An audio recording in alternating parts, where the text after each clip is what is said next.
Hi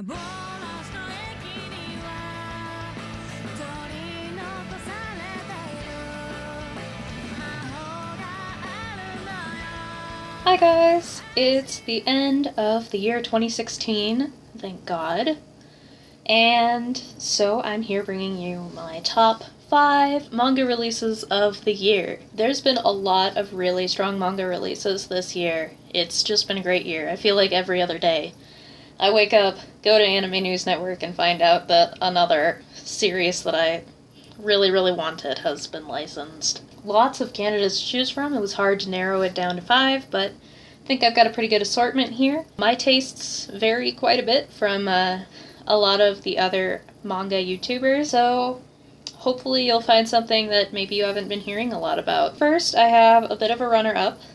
This is a license rescue of an older series, which is why it's not on my list, because I wanted to stick to new titles, or titles that are new to the US. But I could not make this video without thanking Yen Press, God, and Jesus for the new re-releases of Fruits Basket. This is the Japanese version of this edition, because I haven't been collecting the Yen ones. Just really great quality releases of a classic shoujo series that everyone should read. If you got into manga a little late for the Fruits Basket craze, it's definitely a bandwagon that is worth jumping on. It's a series with a really wide audience. I know people who hate shoujo manga who love Fruits Basket, and of course I know people who love shoujo manga who love Fruits Basket. It's just a must-read for everyone, I think. And these are a great quality release of a quality series. I had to mention that, but now we're getting into the real top 5. Whoa! Number 5 for top 5 manga releases of the year, for me, is A Girl on the Shore by Inio Asano. And this is a gorgeous release from Vertical. The cover is absolutely wonderful. This is an image from inside the series. This is a complicated story, as I believe all Inio Asano works are, about a pair of teenagers, Kolmei and Keisuke. Basically, Kolmei is trying to get over this guy who she has a crush on, but he's like a huge dick to her. And she's trying to get over him by sort of settling for this nerdy loser guy, Keisuke, who has a crush on her. And their sort of relationship, they're both sort of settling for something, and they're both trying to find something in each other that they're probably not going to find. It's just a very, sensitive, realistic take on kind of a very cynical, loveless relationship that nonetheless helps both of them to grow. And it is extremely explicit, so, if you're under 18, probably don't read it. That's explicit sexually, so there is graphic sexual content in here, but it's not for the purpose of fan service. It's very matter-of-fact, very clinical. This book really reminds me of what I love best about Japanese literature, and this is a very quality book by him that came out this year.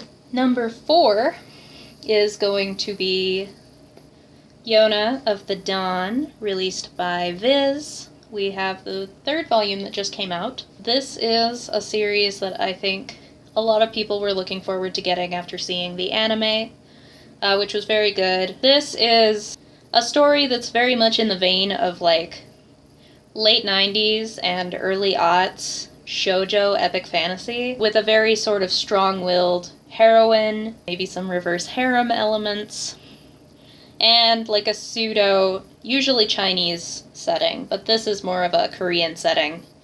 This is about the Princess Yona, who, on her 16th birthday, somebody who is close to her betrays her and her father, the king, kills the king, takes over the throne, and threatens to kill her as well, but she's able to escape with the help of her trusty bodyguard, Son Hak, and they escape to the woods. The plot starts after she learns about this sort of folkloric prophecy that will help her to perhaps reclaim the throne from the usurper. It just has a great, strong sense of adventure and romance and action. It has a very epic feel, and Yona is just such a wonderful character. My favorite character actually is the usurper himself. I'm not going to go ahead and say who that is, but he is a very complicated character for a role that is usually not filled by complicated characters. Usually it's just a cackling, supervillain, but he's much more complicated than that, and I appreciate it. This is just great fun, a really quality shoujo series that I think even people who aren't usually into shoujo can enjoy, because it does have a very strong action and adventure focus. Number 3 on my list is one I just read recently, and that is Queen Emeraldus, Volume 1, by Leiji Matsumoto, published by Kodansha in a beautiful hardcover release. This is high-quality gloss paper inside that really gets the stark blacks that Leiji Matsumoto uses a lot of. I don't think we've gotten a whole lot of Leiji Matsumoto in English before, but we have gotten some of the anime adaptations of his work. Captain Harlock, Interstellar 4-5, Galaxy Railways 3-9, very known for his space operas, and especially Space Battleship Yamato. This is the first one we're getting over here. It is translated by Zach Davison, who is a extremely talented translator, one of my favorites. He's been working on all of Shigeru Mizuki's stuff that has come out in English to date. This is the haunting tale of Queen Emeraldus, who is known as the Pirate Queen, who sails across the sea of stars in search of something or someone that only she knows about. And she becomes fascinated with a boy named Hiroshi Umino, who wants to build his own ship to sail the Sea of Stars himself. And so, sort of his story and his perception of her is interwoven with her own story, but she is very much the star of the work.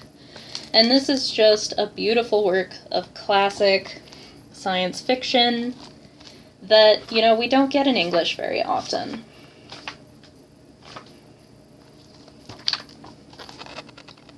And I hope to see more Leiji Matsumoto in the future, especially if it's in a beautiful hardcover like this. Number 2 on this list is one that so many of us have been eager to get our hands on for years and years and years, that we finally have in English, and that is Princess Jellyfish by Akiko Higashimura, released by Kodansha.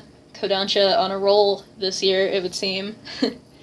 And this is just an extremely good josei manga that a lot of people have been waiting for a long time.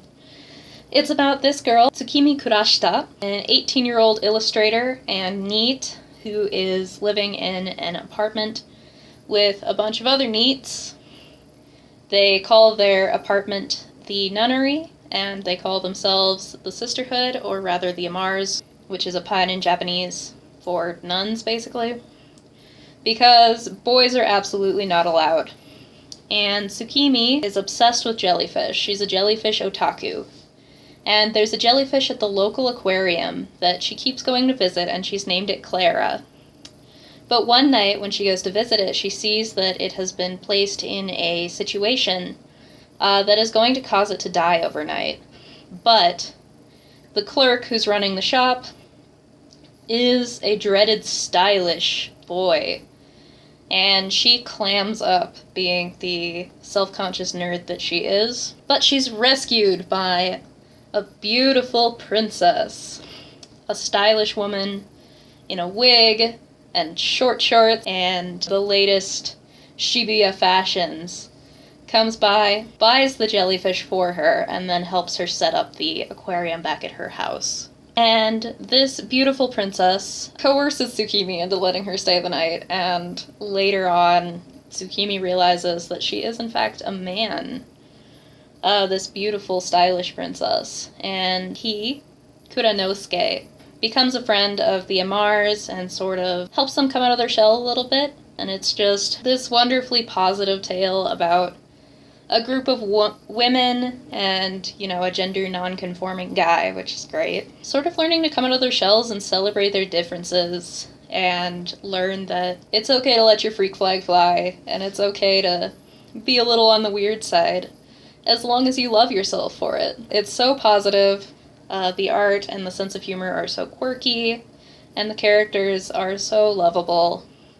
Definitely recommend this series, and it's so great to see it in English after all these years. And finally, drumroll, we have the best, in my opinion, manga release of the year, which is predictable if you've seen any of my other videos. But there's really no other option that I can possibly go with besides Otherworld Barbara by Moto Hagio and published by Fantagraphics in a beautiful, high-quality hardcover, just like any of their other manga releases. You can see that the pages are actually sewn into the binding, which is unusual for manga. This is a highly ambitious sci-fi tale full of interesting ideas about a dream pilot, somebody who, in the not-so-distant future, has the job of entering people's dreams and suggesting ideas or, learning details about cases. And basically, he gets sent into the dreams of a coma patient, whose name is not Barbara. It's, what's her name? I think it was Aoba, who seems to have this weird fantasy world inside of her head. She also went into a coma after apparently eating the hearts of her parents. So there's a lot of mystery surrounding Aoba. There's more mystery surrounding the dream pilot's son, who has an estranged relationship with him and is very bitter about a lot of things, but he seems to have a strange relationship with Aoba, despite her being in a coma. And there's a lot of mystery surrounding the dream pilot himself. I am looking forward to the second and final volume of this very much. And, of course, Moto Hagio is one of the masters of the craft. Her style is very distinctive and very confident, I would say. This is really unlike anything else on the market. If you're a fan of sci-fi, this is absolutely a must-read, and I have no doubt that it's going to end as beautifully as it started. And those are my top manga releases of the year, as I said before, for manga, if not in many other areas of life. 2016 has been a great year, and there are already a lot of titles I'm looking forward to coming out in the next year, and I'm just so excited to be a manga collector right now. And thank you so much for watching, guys. Let me know in the comments below what your favorite manga releases of the year are. If I've overlooked something great, I'd love for you to let me know.